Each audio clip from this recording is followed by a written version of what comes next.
Hola agronautas, ¿cómo están? El día de hoy me acompaña Juanjo Gázquez. Juanjo es un trome en agricultura protegida, en construcción de invernaderos, en plantas de empaque, en agroindustria en general. Él ha trabajado conmigo en muchísimos países, hemos trabajado en África, en América Central y en Europa. Y la idea es que nos cuente un poco sus experiencias.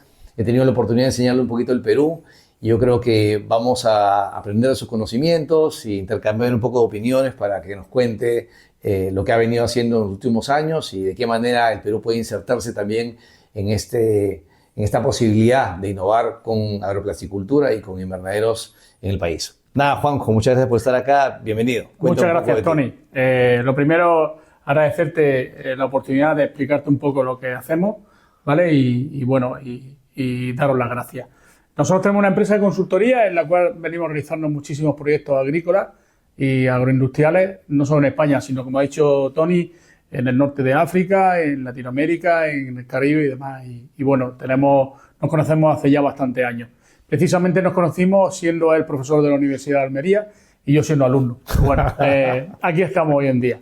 La verdad es que tenemos un modelo agrícola que es totalmente exportable y que ha hecho o hizo que pasáramos de ser una región muy pobre en España a ser una de las regiones más competitivas a nivel agrícola de toda Europa y casi de todo el mundo. Y eso es lo que queremos explicar un poco. Gracias, Juanjo. Entonces empezamos con las preguntas difíciles y con el buen café. Bienvenido.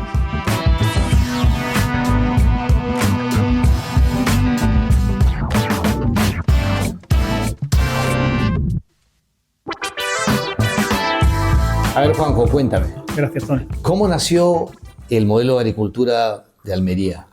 Ese de la agroplasticultura y los invernaderos, llegar a tener 40.000 hectáreas el día de hoy. Sí, bueno, el modelo de agricultura nace por la necesidad, primero.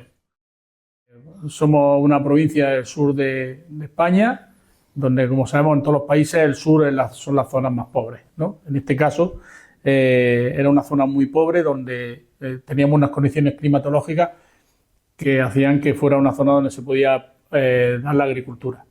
Y gracias a las condiciones de clima y al esfuerzo que hicieron todos los almerienses hace ya una generación, casi 2 generaciones, pasamos de una producción al aire libre a ver cómo bajo un plástico éramos capaces de controlar el clima y las condiciones climatológicas, principalmente lo que es el viento y la temperatura, e incrementar la producción. Y eso hizo que poco a poco viéramos que podían ser los cultivos muy rentables y alargar la fecha de producción, no solo tener en verano tomate, sino tener en verano, en otoño, en invierno. Durante ¿Qué tipo de cultivo estamos hablando? Principalmente cultivos hortofrutícolas, es decir, pimiento, tomate, berenjena, luego melón, sandía, principalmente. Son los cultivos que se dan bajo invernadero.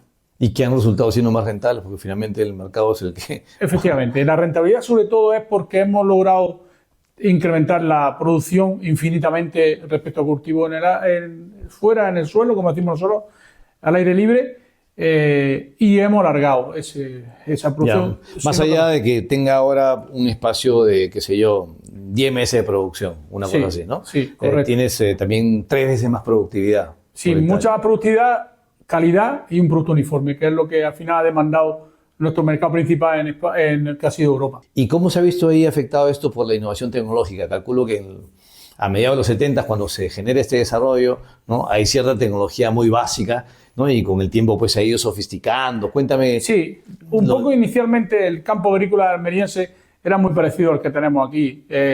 Básicamente lo único que hacíamos... ¿En la costa peruana? Sí, en la costa peruana. Para controlar el clima lo que hacíamos era poner cañizos para resguardarlos del viento. Poco a poco empezamos a hacer una estructura que cerramos con una tela de malla que dejaba pasar el aire. Cuando nos dimos cuenta que podíamos poner un plástico y evitábamos que entraran enfermedades y además controlábamos la temperatura, fuimos creciendo hasta el modelo de tener un tipo de invernadero que es el modelo Almería. Sí. Almería se llama así. Y bueno, y luego otros países como por ejemplo Holanda fueron copiando un poco, pero no contaban con la ventaja competitiva que tenemos nosotros, al igual que tiene la costa peruana, que es el clima. Que son las horas de sol y es la temperatura. Y eso ha hecho que podamos... Y esos invernaderos, calculo que tienen diferente tecnología. Sí. ¿Puedes explicarnos un poquito? Sí. Tenemos baja tecnología, que es el más común, es un invernadero mucho más barato. Media tecnología, que es cuando ya aplicamos un control más exhaustivo principalmente del clima, ¿no? Dentro del invernadero y estanco, y luego la alta tecnología, que es el modelo invernadero de cristal que utilizan en Holanda.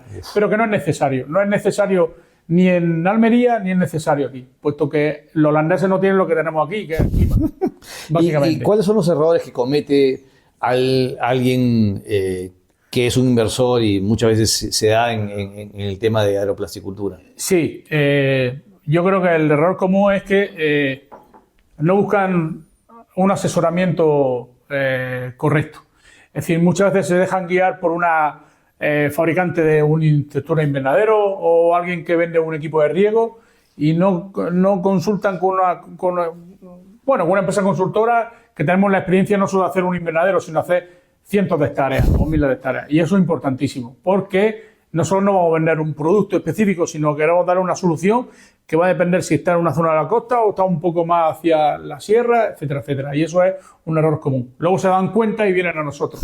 Eso siempre suele pasar. Un poquito tarde. Un poco tarde. Cuéntanos un poco también el tema del conglomerado agroindustrial, ¿no? Porque finalmente no solamente es el invernadero solo, ¿no? No es un standalone, sino que hay un montón de articuladores. Es lo más importante. Cuando se crea un núcleo de producción bajo plástico, y cuando yo multiplico esa producción agrícola por un factor grandísimo, si ya se crea, en la misma área se crea desde el fabricante del plástico, el fabricante de la estructura metálica, al fabricante de la caja de plástico, la caja de cartón, y luego además de eso, pues bueno, pues toda la industria auxiliar, la investigación, la universidad, es decir, la escuela de enseñanza para los mismos técnicos de campo. Y compañías de semilla, compañías de agroinsumos, compañías... Por supuesto, hay un desarrollo de la zona que es brutal. Sí. Ya no solo para el tema de la agricultura en sí, sino toda la industria auxiliar y todo lo que conlleva. Es brutal, es brutal. Y qué interesante que incluso las casas de semillas hayan decidido también meterse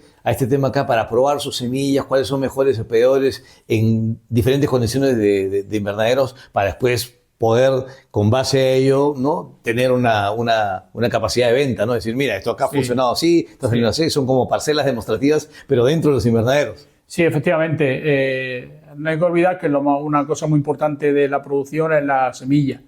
Es decir, todas las variedades de semillas no funcionan igual al aire libre que dentro de un invernadero. Entonces, esa investigación y enseñanza, porque investigan y a su vez se van aprendiendo a ellos, nos van a enseñar a nosotros. Es muy importante, muy importante. Todas las casas de semillas van a querer venir aquí y tener su semilla para el invernadero de la costa de Perú. Wow. Todas. No, volcándome a lo que es el Perú y volcándome, por ejemplo, a lo que puede ser servicios, diría yo, bienes y productos que puede consumir Lima, que tiene que llenar, por ejemplo, 11 millones de estómagos cada día, ¿no? Y que es deficiente en los factores nutricionales, que es excesivo en los pesticidas, que podría tener una mucho mejor oferta con, lo que sea, pimiento, calabacín, tomate, lo que sea, berenjena y frutas y hortalizas en general, inclusive hortalizas de hoja, ¿no? O sea, Almería también tiene como 100.000 hectáreas de lechuga. Mayor producto europeo de lechuga. Wow, entonces a lo que voy es eso volcándolo al mercado local, antes de pensar en la agroexportación, que es muy fantástica, pero también es riesgosa, es mucho más compleja, tienes que llevar las cosas acá no puedes ir en 24 horas, en Almería estás en un camión en cualquier punto de Europa, pero acá tienes que sacarlo por el puerto. Entonces, acá vamos hablando solamente de los mercados locales. ¿Hay una manera que tú creas que esto acá puede empezar por los mercados locales? Sí, además lo tengo clarísimo. Es muy importante tener una buena cadena de frío, es decir, que dentro del invernadero que juegas con una temperatura más alta que en la calle, luego vaya una cadena a una zona donde pueda almacenarlo con una temperatura controlada y luego suministro directo a todos los mercados de Lima, por ejemplo, y a los grandes cadenas de supermercados. ¿Vale? En muy poco tiempo se van a acostumbrar a un producto que viene con muy buena calidad, que viene siempre homogéneo y que además es un producto que al estar controlado dentro del invernadero es muy fácil controlar el tipo de pesticidas que utiliza, el tipo de... Todo, absolutamente todo, cosa que en la calle no lo hace. Y no necesariamente tiene que ser más caro, ¿no? O sea, puede ser igual, competitivo en precio, y lo importante es acá saber entonces en cuánto tiempo un productor pequeño podría capitalizar, podría amortizar una inversión. Lo vas a entender, no es más caro. Es decir, tú cuando vas a tener un invernadero, una parte muy importante es el riego. El riego, estamos hablando de Perú, que es un Perú... que bueno, que hay ciertas zonas donde son muy secas, ¿no? Y con clima un poco más extremo. Es decir, está hablando que va a regar se llama riego por goteo, que es gota a gota. Sí. Es gota a gota, con lo cual tú vas a dosificar todos los fertilizantes que vas a plantar. Va a tener un consumo menor que si estuvieras cultivando en la calle. tus costes van a ser menores, vas a tener una mayor producción. Es decir, en muy poco tiempo va a amortizar una estructura. Yo creo que en máximo 4 años, 3-4 años está amortizando una estructura. ¿Y cuánto cuesta una estructura así, por ejemplo, por metro cuadrado? Bueno, aproximadamente un invernadero como el que necesitaríamos aquí en Perú, que es un invernadero de baja tecnología, en torno a 25 euros. Ya, $30. $30 metro cuadrado sería un buen precio. Y eso se amortiza en 3-4 años. Sí, en 3-4 años. Además, lo más importante es que una familia, tenemos una familia, 4, el padre, la madre, 2, 3 hijos, pueden vivir perfectamente todos trabajando dentro del invernadero. Todos. Y estamos hablando que las operaciones agrícolas en Almería también son muy pequeñas, ¿no? O sea, Sí, también todas. no es una cuestión de que No. todos tienen pues 100 hectáreas, 50 hectáreas de invernadero. Estamos hablando de hectárea y media, una cosa así. La producción agrícola en invernadero, la superficie media entre 1 hectárea y media y 3 hectáreas, como máximo. Y son así, permiten vivir a una familia con una renta muy, muy buena. Y además, si volvemos al ejemplo modelo de Almería, que ha sido súper famoso y estudiado en las mejores escuelas de negocios, pasamos a hacer una zona muy, muy pobre en una generación y media, ser una de las zonas más ricas, precisamente por tener una producción agrícola totalmente distribuida en la población. No es lo mismo un cultivo de 1000 hectáreas de olivar o de 2000 hectáreas de palta, que es de una familia, y el resto son empleados. Aquí son todos los dueños de sus empresarios. Empresarios. Todos son emprendedores. Sí. Y yo creo que también esa voluntad y ese espíritu emprendedor es el que ha hecho este cambio, ¿no? O sea, gracias a ellos, gracias evidentemente a la industria, a la universidad, a los subsidios que también tiene Europa, lo quieras o no, pero en verdad, si la gente no está motivada a hacer ese cambio... Pero Tony, no, los subsidios siempre han venido para la industria, nunca para la producción. Es decir, lo que es el invernadero y lo que es el agricultor ha recibido muy poca ayuda, sí la industria auxiliar, y han sido familias que han salido adelante, han ido creciendo poco a poco. El que empezó con media hectárea, generalmente el padre le daba 5.000 metros cuadrados, ya tiene 3 hectáreas, ha ido creciendo él. Es un negocio autosuficiente. ¿Y cuán importante ha sido la asociatividad? Es decir, que los productores se puedan juntar, que puedan tener, no sé, pues escala, que puedan tener cosas homogéneas, ¿no? Y hemos visto ahí cooperativas importantes que hay, ¿no? O como centrales de compras, o alhóndigas que le dicen los españoles. En el momento que ya existe un grupo productivo importante, lo que generalmente se ha venido haciendo han sido asociaciones, simplemente por tener una representación ante un mercado como teníamos, que era el europeo, que es un mercado de 400 millones, y tenían su representación, y eso le ha permitido negociar buenos precios con casa de semillas, buenos precios con transporte, buenos precios con todo. Tienes que tener al menos un núcleo un poco importante donde tengas peso, ¿no? Pero eso llega llega el agricultor, será el agricultor, pero luego tienes que tener el comercial que te lo vende afuera. Entonces, al final, lo que se ha unido el área comercial con el área de producción, y eso bajo una dirección de alguien que entendía todo el modelo de negocio. ¿Y cómo compite eso con un modelo, digamos así, holandés o lo que sea, con invernaderos también de alta productividad, de alta sofisticación seguramente, también seguramente más caros, pero ellos también van a llegar a su mercado? ¿O Almería deja de producir en un momento dado y le deja esa ventana a Europa del Norte y de ahí vuelve a producir? Sí. Hay una ventana. Almería son 2 meses al año, los meses de julio y agosto, donde generalmente hay muy poca producción, prácticamente nula. Es una época donde generalmente nos sirve para reformar, arreglar los invernaderos, limpiar, mantenimiento, comprar semilla, preparar la semilla y llevar al semillero. Toda la industria auxiliar se pone a trabajar en ese momento para el agricultor. Y en ese marco de tiempo entra el invernadero holandés, donde tiene unos consumos energéticos brutales, simplemente para intentar imitar las condiciones climatológicas que tenemos nosotros. Hay cabida para todo. Y en el caso de los del norte, tú y yo hemos trabajado en Egipto, en Marruecos, y sabemos que esos tienen plata para meter y están cerquita, evidentemente, junto al Mediterráneo, y pueden ahí distorsionar con el costo de mano de obra especialmente tan bajo, pueden estar ahí, ser unos jugadores importantes. ¿Cómo están viendo ustedes esa competencia? Creo que la competencia es buena, siempre lo creeré. Creo que hay mercado para todos. Pero hay una cosa muy importante que tenemos en España, y tenemos 30 años, 40 años de adelanto. Una forma de trabajar que, aunque tengamos fama los latinos, que no somos serios, somos bastante serios. Y luego la cumplimentación de todas las normativas que tenemos nosotros, o que tenemos en España, que estamos bajo el paraguas de la Unión Europea y tenemos que cumplir todo, en ciertos países no la cumplen. Y poco a poco, yo creo que no la van a cumplir en muchos años. Porque Perú, siendo un país primero en agroexportaciones de frutas frescas en arándanos, en uva de mesa, segundo en palto, lo que fuere. Tiene ahí pues un caldo de cultivo interesante en gestión, en capacidades, en infraestructura, en conglomerados, en logística, en cadenas de frío, en posibilidades tecnológicas. Y yo creo que esto acá se cae de maduro. ¿Por qué crees tú que no se ha desarrollado a este nivel?